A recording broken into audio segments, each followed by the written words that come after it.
Salut, c'est Gauthier de Wacademy. Aujourd'hui, je vais vous parler de 5 erreurs que la plupart des débutants font au didgeridoo.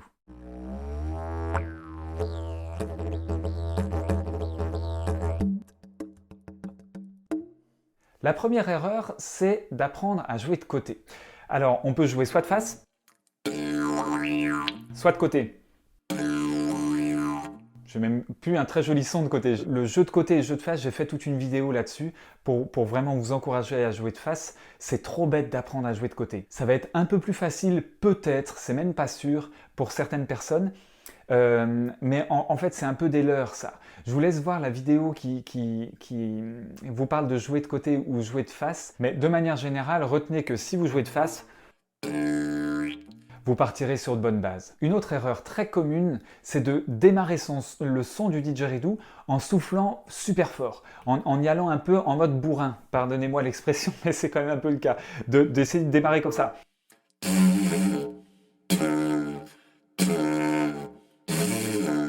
On y va en force. Il ne faut pas y aller en force. Si vous y allez en force, c'est que vous n'avez pas compris un placement dans vos lèvres.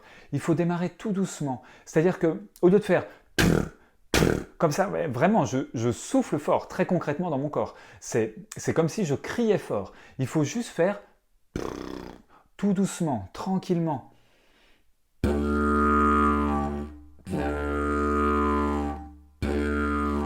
Essayez de démarrer votre son avec un petit taux, tranquillement, comme ça, tout doucement, et vous allez voir que votre son, si vous êtes bien placé et assez détendu, il faut être quand même ferme, hein, ça j'en parle dans la vidéo au niveau de la pression, comment avoir un bon son avec une bonne pression. Donc il faut être bien pincé ici, ça c'est sûr, mais par contre il faut être vraiment décontracté au départ. La troisième erreur, c'est de vouloir à tout prix faire le souffle continu dans le didgeridoo.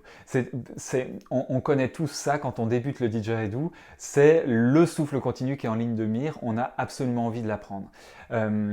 C'est une petite erreur. En fait, c'est surtout le fait de l'adapter dans le didgeridoo tout de suite qui est une erreur. Le fait de travailler le souffle continu sans didgeridoo et vous apprendre le mécanisme sans le didgeridoo pendant plusieurs jours ou plusieurs heures, ça dépend comment vous êtes à l'aise, ça c'est une bonne chose. D'ailleurs, vous pouvez retrouver un cours complet offert qui est tiré de ma formation L'art du didgeridoo qui donne toutes les bases du didgeridoo dans le lien qui s'affiche ou sous la vidéo pour apprendre le souffle continu en 4 étapes très facilement. Et je parle de ces étapes-là sans didgeridoo, puis ensuite l'adapter dans le didgeridoo. La quatrième erreur, c'est de souffler pas assez fort. Alors, il y a une différence avec le fait de démarrer son son de didgeridoo très fortement. Il y a le fait de, une fois que vous avez votre son, c'est de souffler vraiment...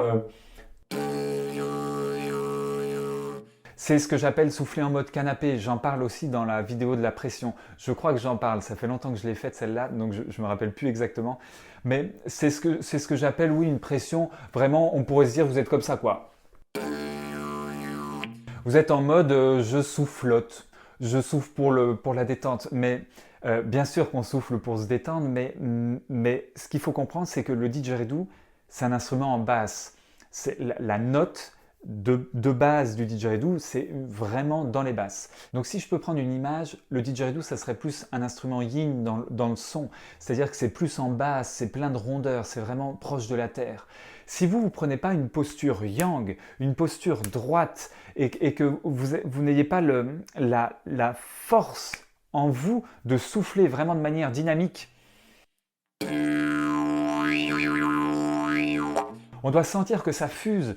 Et bien vous allez vous faire manger par ce yin et vous allez avoir un son qui va être dégoulinant, avec tout le respect que j'ai pour votre son bien sûr, mais ça va manquer de dynamisme. Donc pensez toujours à souffler quand même un minimum avec de la puissance, à démarrer en douceur, mais avoir un son qui est quand même assez puissant pour que vous puissiez construire tout votre jeu là-dessus. Et la dernière erreur qui est aussi très commune, au point où j'en ai fait aussi une vidéo spécialement dédiée, je vous mettrai le lien sous cette vidéo, c'est de vouloir bouger tout en même temps. C'est d'essayer de faire des sons en bougeant la mâchoire, les lèvres, la langue, les joues, ce qui fait que ça donne ça. C'est le bordel, pas possible, parce que vous bougez tout en même temps. Et justement, au didgeridoo, le but, c'est d'apprendre, comme un batteur travaillerait l'indépendance de ses 4 membres, c'est d'apprendre l'indépendance de tout ça. Et donc, il faut que vous arriviez à isoler chaque organe et à travailler un organe après un organe, soit les lèvres, ensuite la langue, ensuite les joues, puis ensuite vous associez, mais qu'une fois que vous avez réussi à dissocier chacun de ces organes. Je vous parle de tout ça dans la vidéo que j'avais fait spécialement sur le sujet. Si vous voulez approfondir un peu plus ça, vous pouvez aller la voir. Voilà pour les 5 erreurs que je retrouve très souvent chez tous les débutantes et les débutantes de didgeridoo. Si vous voulez apprendre le souffle continu et démystifier complètement cette technique, parce que vous allez voir que c'est très concret et que en fait si on simplifie les étapes et qu'on dissocie chaque chose, vous allez voir qu'on comprend assez facilement et on arrive facilement à apprendre le souffle continu.